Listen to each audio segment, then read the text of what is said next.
Hey everybody, this is Alan Fine and I'm here with Noelle Baril, who is the Senior Chef Instructor on Oceania Marina. We have been sailing the Baltic, and on one of the stops, she took us on an extraordinary shopping and cooking day. And that's what we're going to talk about here on Insider Travel Report. I would like the travel advisors to see what a typical one of these is like, and it's not typical at all. No, right. And we begin with, you've done a lot of planning. When we showed up, it was amazing how you had things set up. Let's talk about, from your point of view, how do you set up for something like this? Well, first I should explain the excursion you experience with me is one type of excursion. So they vary a little bit.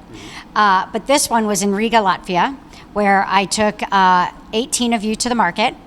And so what we do is we look and see what's fresh and available at the market. We buy ingredients, and we come back and we not only cook, but we do great tastings. And so we do a combination of things to prepare for it. We figure out what's in season. And, if we can scout the market before we bring groups there, we do that. And I also have a sense of what people are going to want to taste, because not the food in Riga is different than what people are used to. So I have some things in mind before we go to the market that I know you're going to want to taste when we get back to the kitchen. So let's talk about the market itself, because we got footage, and I want them to get an idea of how large, immense, and well laid out it is. Mm-hmm. So the market in Riga, Latvia is the size of 5 Zeppelin hangars. And I believe construction started in the 20s and they finished it right around 1930. And in 1987, it became a UNESCO World Heritage Site. So it's a really important part of the fabric in Riga. And it's incredible. They have a pavilion that's just dedicated to fish. They have a pavilion dedicated to pickled items like pickled cabbage, pickles, pickled garlic. They have an item that's dedicated to sort of like groceries, those types of things. Another pavilion dedicated to the bread and pastries and dairy, the butter and the cheese and cream. And then they have the pavilion that's dedicated to the different types of meat. So you see you'll see like a whole pork leg hanging. You might see a lamb hanging. You see whole chickens, and then part of the meat pavilion they have smoked items, and then the whole outside is produce and flowers, and you also have produce on the inside as well. But it's just overflowing, especially this time of year, because we're in the height of their incredible growing season. It's so massive, and you say Zeppelin. They literally had Zeppelin roof ceilings that they built walls to and put them together. Yeah. But the reason there's some produce inside, I think you said, if someone's local and they're shopping, you don't want to go through 5 hangars. You want to be able to get things in each hangar that you can take home quickly, correct? Right. Yeah, well, and it is a place where the locals shop, but I think that they probably have their way of getting through the market, just like I do. We have a route when we go through the market. We know exactly how to get through it now. Right. And it was one of the first markets in Europe that had electricity, and so it's really special. Mm-hmm. And for even if you've been to markets all around Europe, it's really clean, it's organized, the people who are there are so proud of it, and you really get a sense of the culture through the food and the cuisine that's there. Oh, they also are now part of what they're going through some renovations, and part of what they're doing is they brought in a couple like microbreweries that have stands, so they've got places where you can sit down, have a beer, get kvass, which is one of their local specialty non-alcoholic drinks. And so they're going through some renovations right now, but there's also places that you can sit down and eat.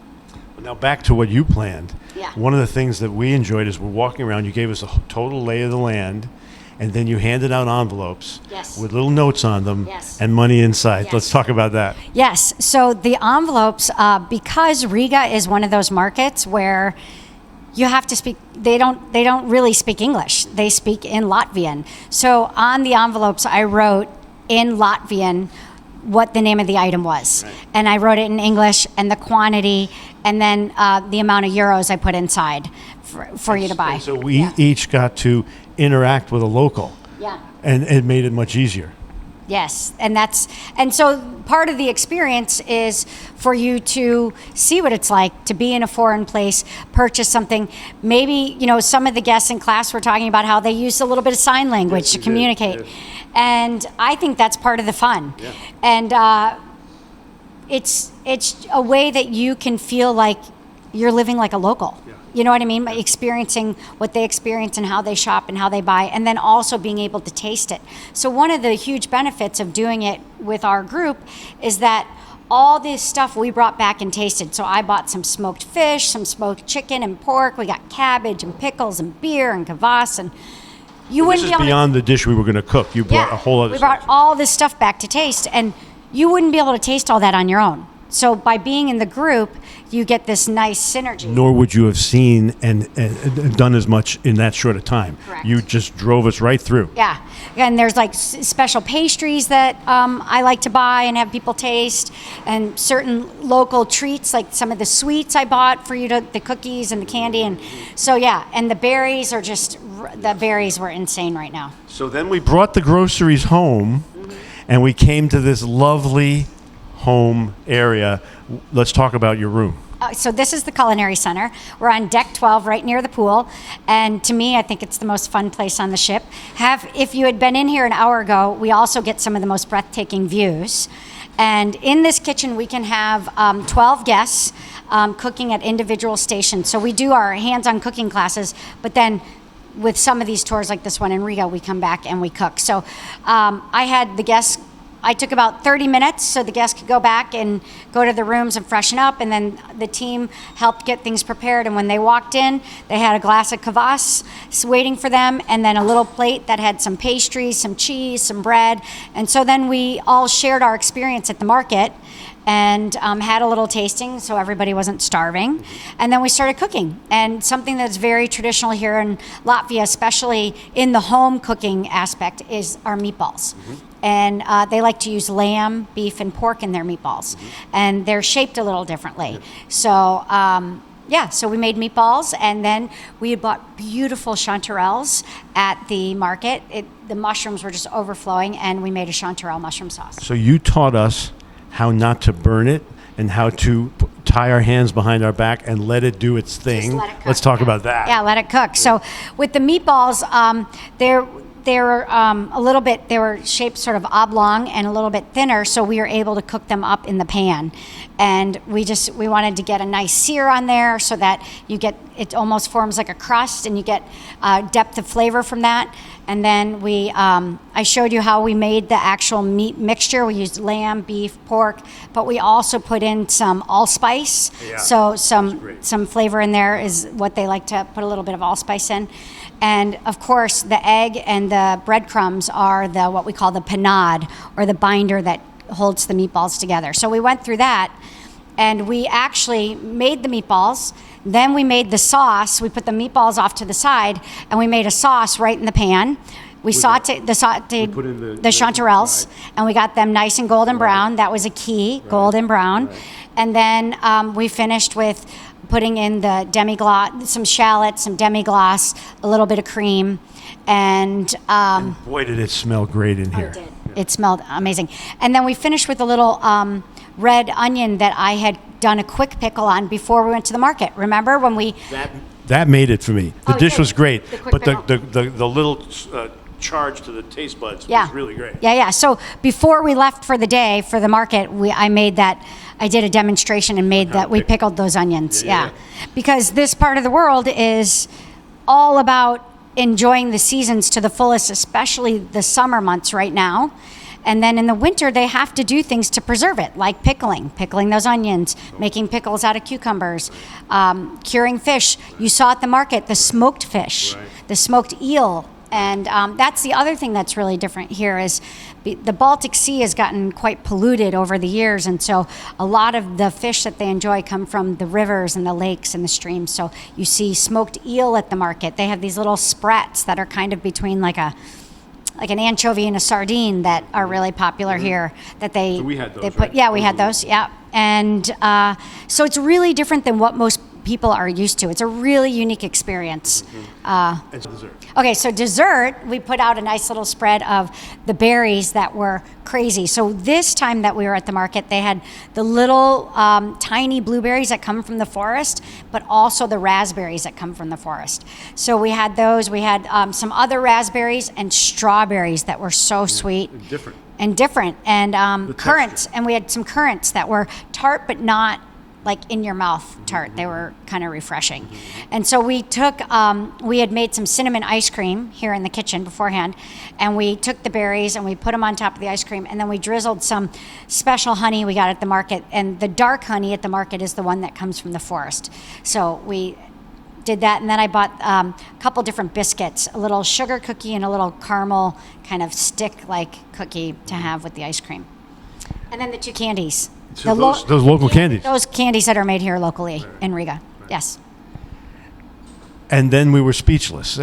then we 2 types of beer. Oh right. Yeah, we got some local beer because So wine here traditionally has not been a part of the culture. I mean, it's more of a beer culture. I mean, way back in the day, it was mead, and then it evolved. And as they've had young chefs coming up and modernizing the cuisine here, there's been more of an influx of the wine culture. But beer is where it's at. Yeah. So we tried 2 different types of beer. Right. Yeah. So that's very specific, and I wanted to be specific because we had the footage and we wanted to show you the excitement and the colors and almost you could get the smells. But now, how does this fit into the big picture of Oceania? So the Culinary Center, we're a cornerstone of the brand here because, Oceania is all about the finest cuisine at sea.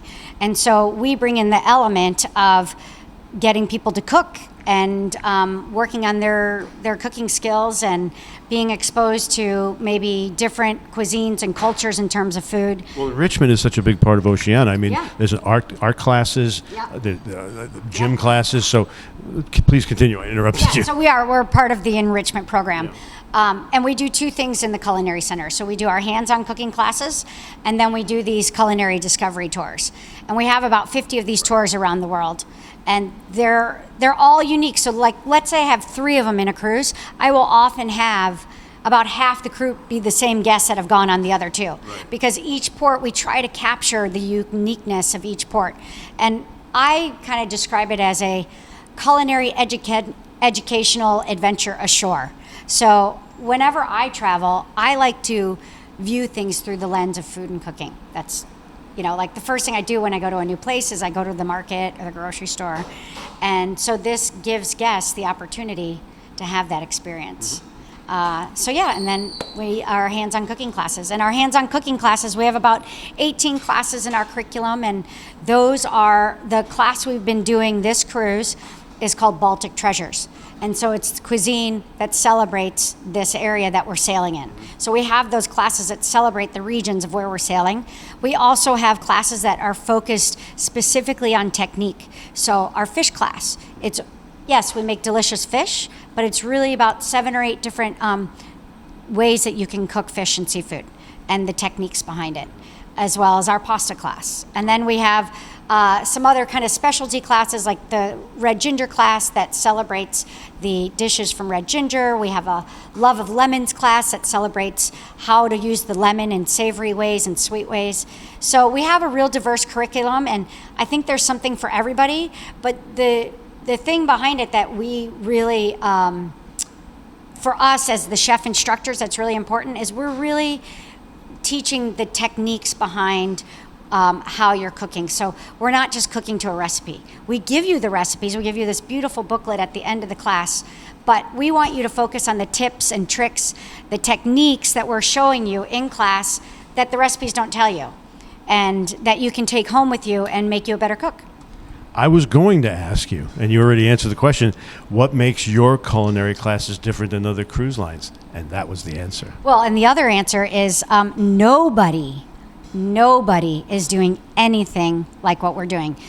Oceania has invested so much in the infrastructure, in us, the educators. There's nobody out there that has a dedicated faculty and a dedicated hands-on cooking space for guests. So now we are all aware that there's another ship coming, Vista, Yeah. next year. Yes, we're And very excited. and is this program on it? Yeah, so actually, we're going to have a bigger space on the Vista. We're going to it's going to be designed for 24 individual users. And then there's going to be another space where it's going to be sort of a multiple use area where we may be also doing like food and wine pairings. We may be working with the sommeliers to, like I said, do food and wine pairings. We may be doing multimedia presentations about food history type things. We may be doing demonstrations in there. So there's a lot of excitement about the curriculum that we're developing for Vista, and my boss, Chef Kelly, is working on it right now, and we're really excited that we have lots of different things that are in the hopper. So to wrap up, what would you want our over 106,000 travel advisors to know about Oceania and your program? Well, first of all, the vision and the innovation of the owners, they had the brainchild of this program, and it's now flourished after almost 12 years. We started right here on Marina. And so I think that if they want a unique cooking experience, there's other people that are doing cooking things, but we're focused on people, of course, having fun and having a great experience, but really learning. We really want people to walk away and say, today in class, I had some people say, I can't wait, I'm so excited, I'm going to go home and make that. And that makes my day. That makes my heart sing. That's why I do this. I really want people. And then not only did they learn something, take it home, but now it's also a memory that they can share with their family and friends. And they're going to say, you have to go on Oceania. You have to experience the Culinary Center. Thank you for all that. I hope you guys have experienced what I experienced, at least through the video, and can now show it to your clients. Thanks.